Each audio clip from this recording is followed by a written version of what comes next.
A long time ago, there was a small Japanese village. The villagers used to echo with big dreams. Men and women would gather in the town square and declare their futures with voices full of fire. "I'll open a school that teaches children to think, not just obey," one would shout. "I'll sail across the sea and bring back stories no one's ever heard," another would promise. "I'll write a book that changes everything," they'd proclaim, eyes bright with certainty. The crowds would cheer. They'd raise their cups. They'd slap backs and offer encouragement. And then nothing. The school was never built. The ship never left the harbor. The book remained a stack of blank pages, gathering dust in a forgotten corner. Walk through this village today, and you'll see the ghosts of those ambitions everywhere. Abandoned buildings with broken windows. Notebooks filled with the first chapter and nothing more. Tools rusting in workshops where hands once worked with purpose. It wasn't that these people lacked talent. It wasn't that they didn't care. Something else killed their dreams before they ever had a chance to breathe. So here's the question that haunts this place. What if your words don't build your dream, but bury it? What if the very act of speaking your vision out loud is what drains it of life? Stay with me, because this story might change how you approach every goal you've ever set. And if it resonates with you, I invite you to subscribe and join a community of people who are learning to build in silence and let their work speak louder than their words ever could. Now, let me tell you about Aris. Aris was a stonemason. His hands were calloused from years of shaping rock, and his mind was restless with ideas that kept him awake at night. He'd walk through town and see the division, literally see it. Two cliffs separated the old quarter from the new settlement, and people had to take a long, winding path around the ravine just to reach each other. Families were split. Markets were inaccessible. The town was broken in half, and everyone just accepted it as the way things were. But not Aris. He dreamed of carving a bridge. Not just any bridge. A masterpiece of stone that would stand for generations, a symbol that what seemed permanently divided could be made whole again. So he did what everyone does when they have a big dream. He announced it. He hosted a feast and unveiled his sketches. People gathered around, marveling at his vision. They praised his ambition, his skill, his courage. Someone bought him a drink. Someone else clapped him on the shoulder and said, "You're going to change this town, Aris. You're really going to do it." That night, he went home floating on air, his chest swollen with pride and possibility. The next morning, he woke up, and the fire was dimmer. The urgency had faded. He told himself he'd start tomorrow.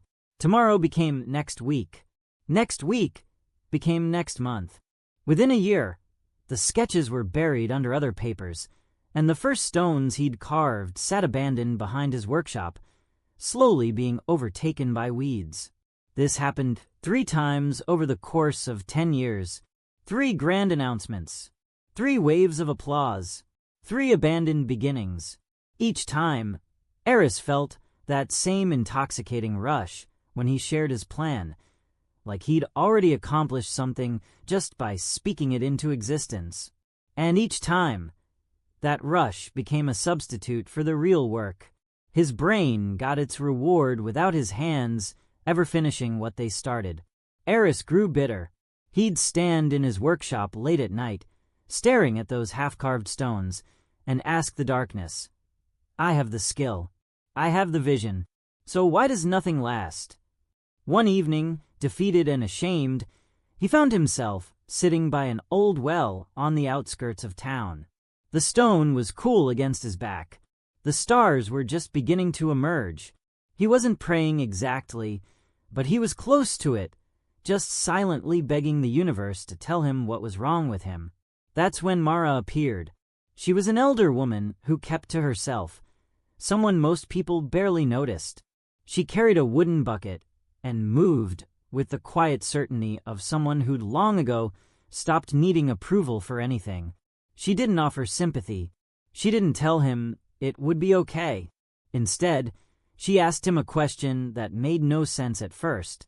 "When you plant a seed," she said, lowering her bucket into the well, "do you dig it up every day to show your neighbors how deep the roots have grown?" Aris stared at her. "No, that would kill it." "Yes," she said simply, "it would." The next morning, she came to his workshop before sunrise and told him to follow her. They walked to the edge of town where 2 wells stood, though Aris had only ever known about one of them. The first well was impossible to miss.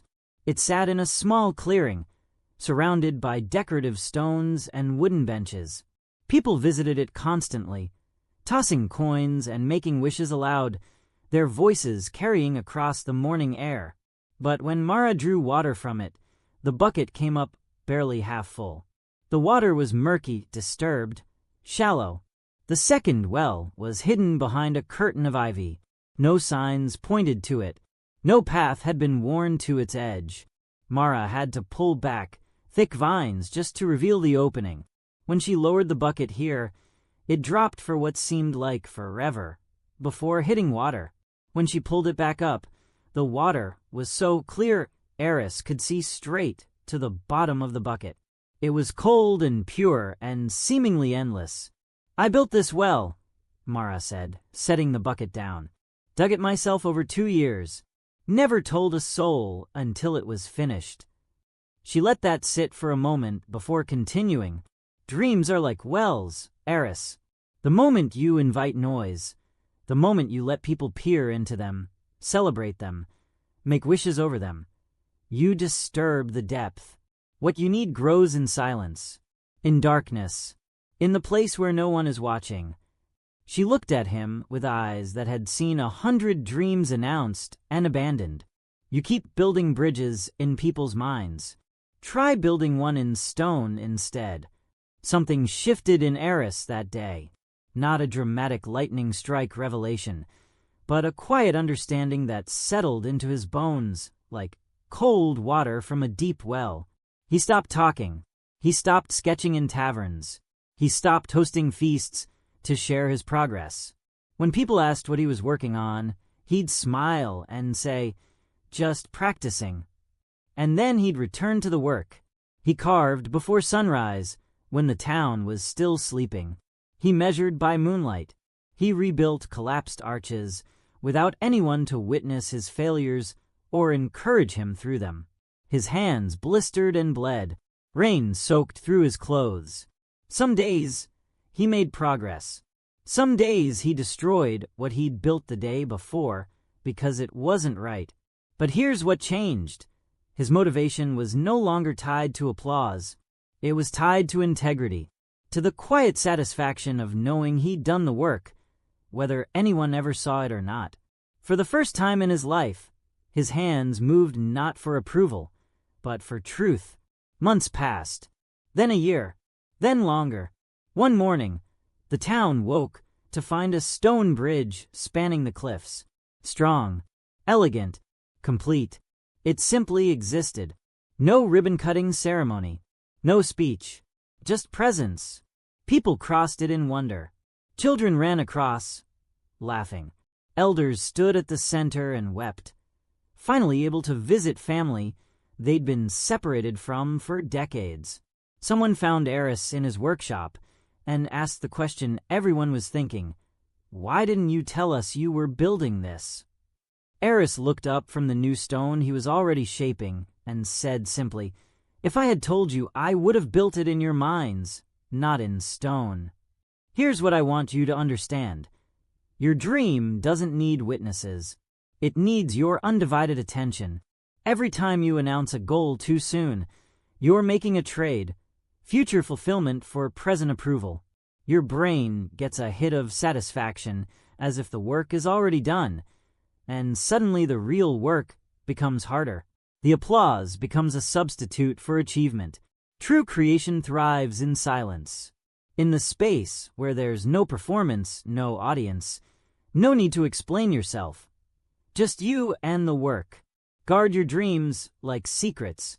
Let them grow in the dark, where roots can go deep without being disturbed. And when they're ready, Let them speak for themselves. A bridge that exists speaks louder than 1,000 blueprints ever could. A book that's finished matters more than 100 announcements about writing one. The life you've actually built will always eclipse the life you talked about building. So I'll leave you with this. Don't announce your dream. Become it. Work in silence. Build in the hours when no one's watching. And let your finished work be the only announcement you ever need to make. If this story resonated with you, share it with someone who needs to hear it. Subscribe to join others who are learning to build like Aris.